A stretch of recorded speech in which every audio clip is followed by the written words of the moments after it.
Hey, what's going on, SaaS sales players? Jesse here. I am all coffeeed up and getting off of a weightlifting workout this fine Saturday morning, and I thought I'd put together a quick episode.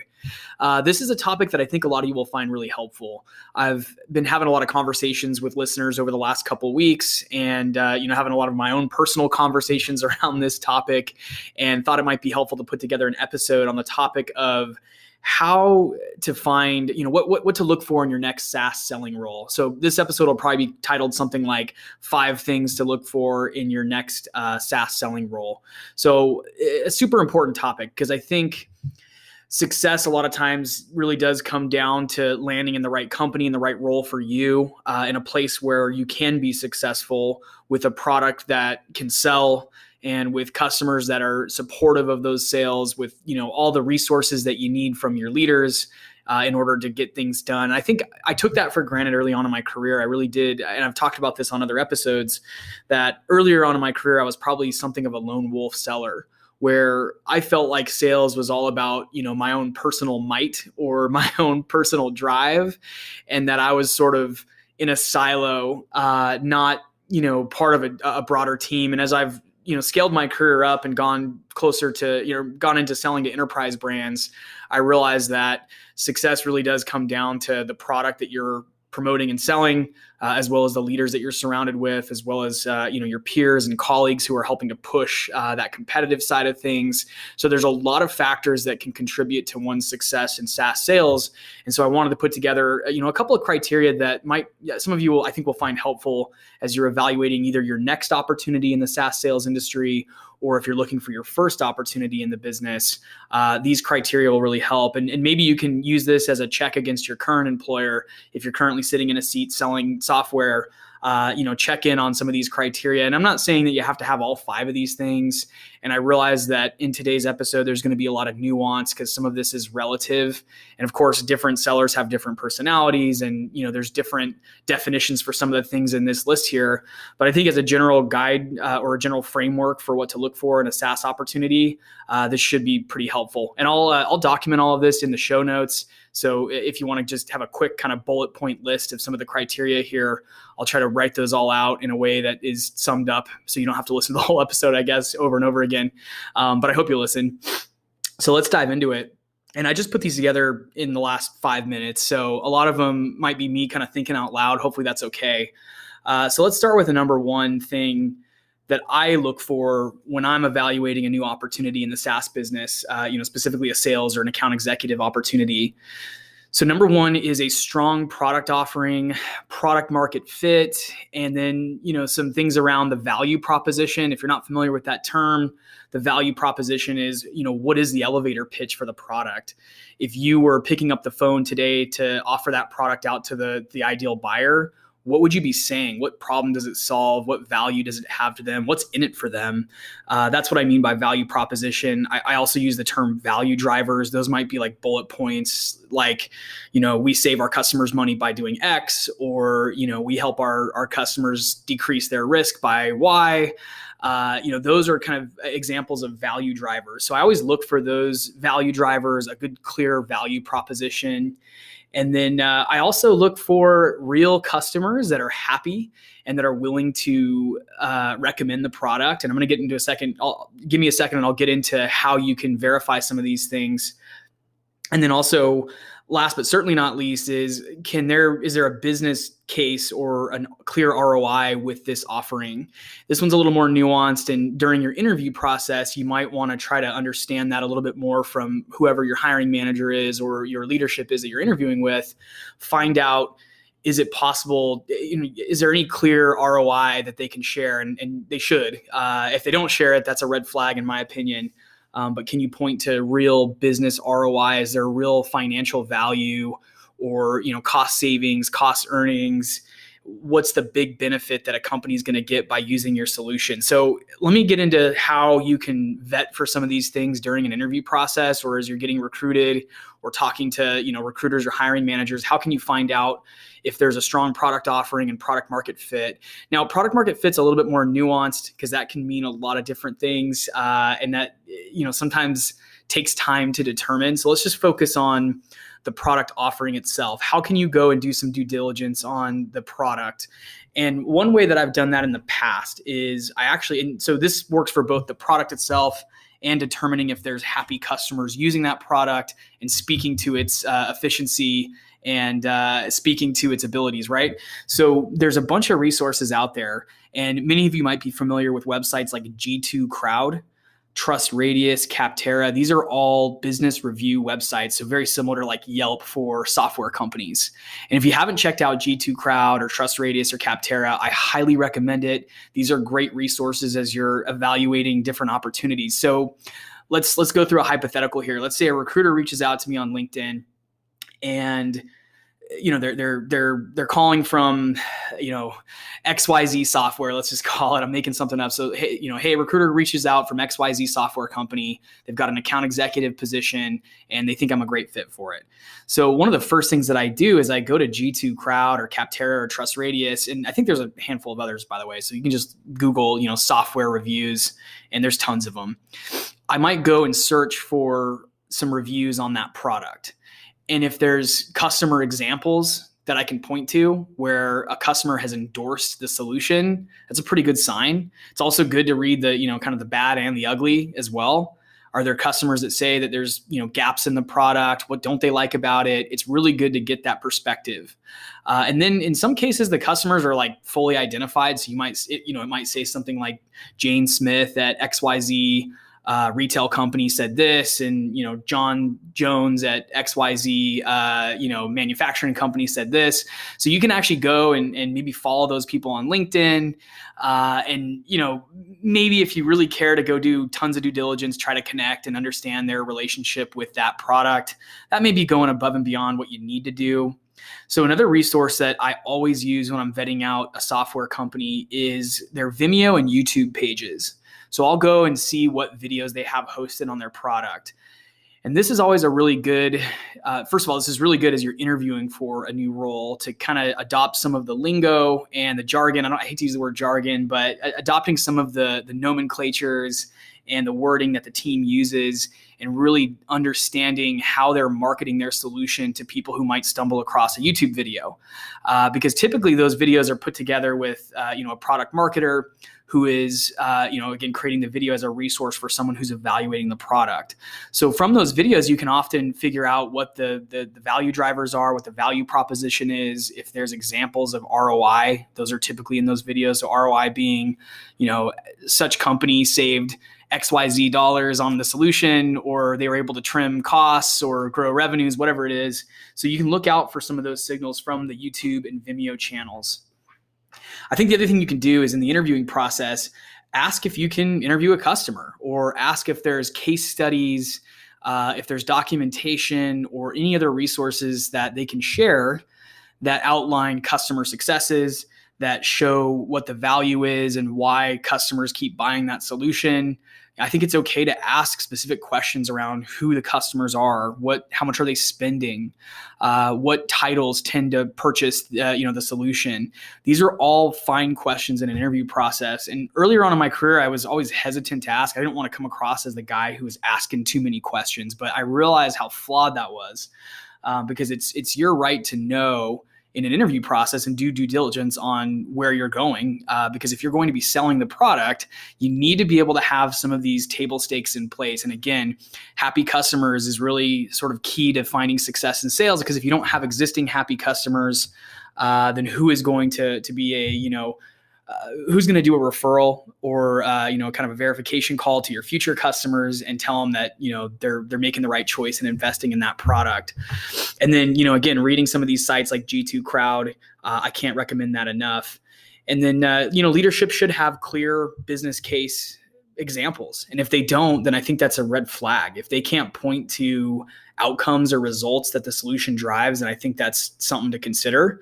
And, you can keep digging deeper and try to figure out if it's just not put together yet, but they're there and marketing just hasn't had a chance to document it all.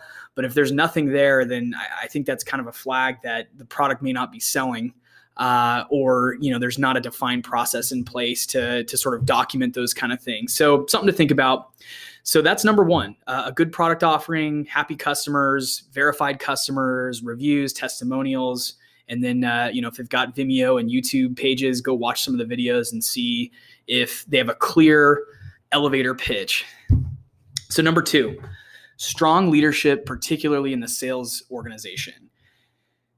This is really key. And I realize this more and more as I go that, if you've got transparent and facilitating leadership that enables, you're going to be a lot more successful than if you go to a company with poor leadership that doesn't look out for their people, that spends most of their time politicking and not focused on developing their reps and moving blockers out of the way.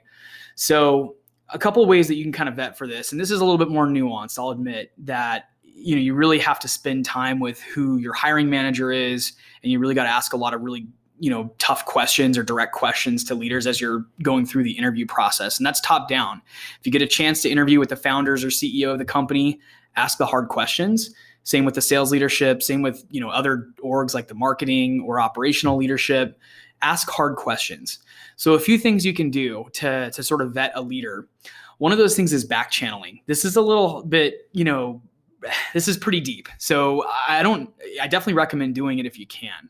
One way to do this is go on LinkedIn, look at the hiring manager who's hiring you for the role, the person that'll be your manager in the role, and go and see who you know in common. And then go and if there's anybody in that list that might be able to speak to that person's abilities or their relationship, you can kind of go and do what's called back channeling, where you ask a couple of questions about what their experience was like working with that person. That's a pretty deep way to go. Another thing that's a little easier is just go and look at their LinkedIn profile and see if they have recommendations on LinkedIn from past employees or leaders or customers. And I've always found that, the folks that have a lot of people that are willing to write a recommendation publicly on LinkedIn tend to be pretty solid leaders. You don't earn those recommendations by being bad and being political and not focusing on building your team and your reps and driving towards success. So go and vet that out. If you've got someone that has maybe one or zero recommendations, then I think it's worth pausing and, maybe asking the question, would you be able to put me in touch with someone who's worked for you in the past that you were, able to help drive success? So that's, kind of an easy low-hanging fruit way to go and vet out leadership and do this not only for the sales leadership, but for the founders or the CEO or anyone else that you're going to be interacting with in this new SaaS company. And just make sure that they have people that endorse their work product and their leadership. And again, if they don't, I think it's okay to ask more questions and to pause a little bit and say, I just want to make sure I'm working for the right leader. And I want to see if I can talk to someone who's worked for you in the past. I think it's a fair ask. So vet out the leadership really well. It's a big one, because as you get into selling larger deals, you realize that using your manager and your leadership to help peer with other executives is key. So you also want to make sure that the person that you're working for has experience doing the job that you're doing, whether that's BDR, prospecting and building pipeline, or selling deals. You need to make sure that that person has that experience, but also has the experience of growing a team and making successful sales reps.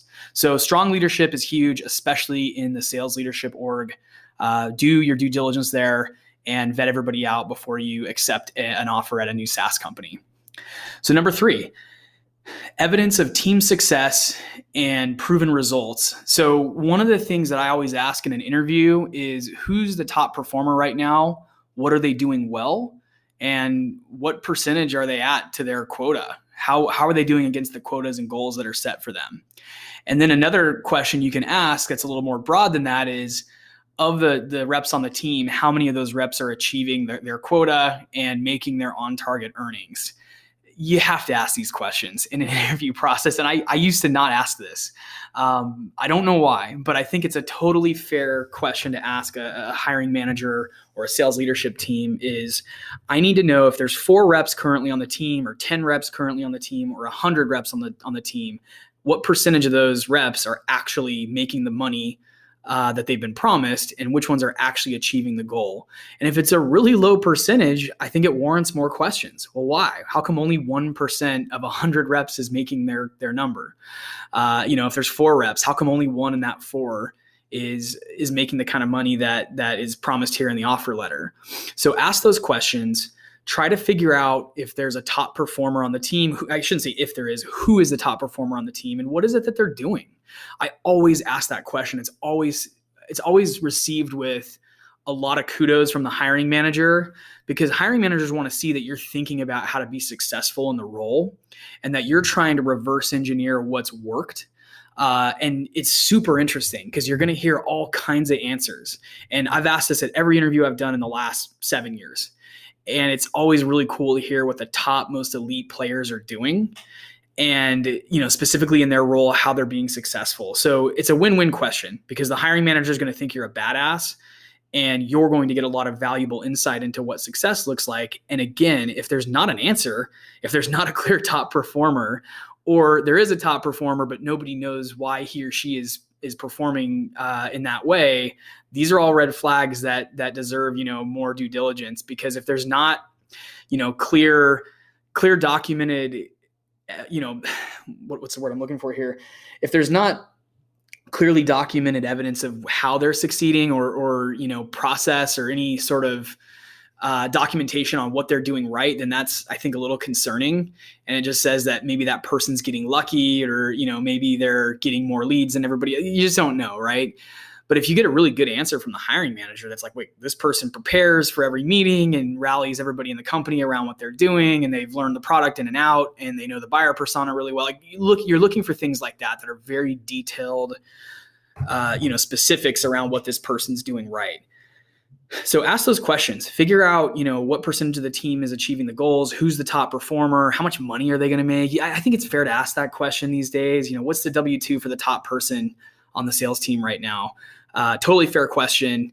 And, obviously they don't have to provide specifics, but if they can provide a range or an estimate of what the top performer is going to earn this year, these are all really good metrics to have. And they're evidence that there's a really clear process and there's a culture of understanding what success looks like and driving reps towards success, and not the reverse is a culture where you have leadership say, you've got to go figure out how to be successful. We're not here to make you successful. We hired you to figure it out.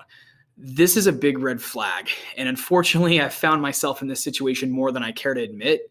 But this is something to look for, is if the leadership culture or approach is, we're hiring you to figure that out for us, not we're hiring you because you're good at what you do and we're going to dump fuel on your fire and help you grow in your career and make the kind of money you want to make or get on the path you want to get on. That is, again, a red flag if you hear leaders say things like, we're hiring you to help figure that out. We don't know the answer to that. Look for those kind of things. So that's number 3, evidence of team success, other reps being successful, and a culture of, understanding that success. Number 4, is there a defined career path?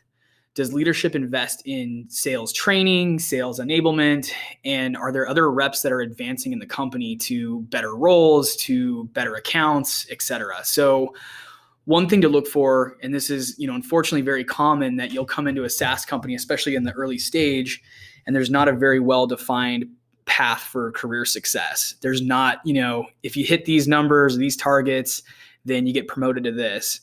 And it can get really demoralizing when you're in a role and it's just, hey, you're just here forever selling and we don't really care about your career. Just keep doing what you're doing. Also, when you come into a role or, you're interviewing for a role and the manager says, sales enablement, we don't do that. You got to jump in and pick up the phone and figure this out. That's what we're hiring you for. Again, listen for that. We're hiring you to figure this out. We're hiring you to come in and pick up the phone. We're not training you. You got to figure it out. That's what sales is about, right? Wrong. Look for companies that invest in training their reps in not only sales processes, but in the product, in the marketplace, and what the customer personas are, who they are, why they buy the product, what's great about the product, what's coming down the roadmap on the product that's exciting.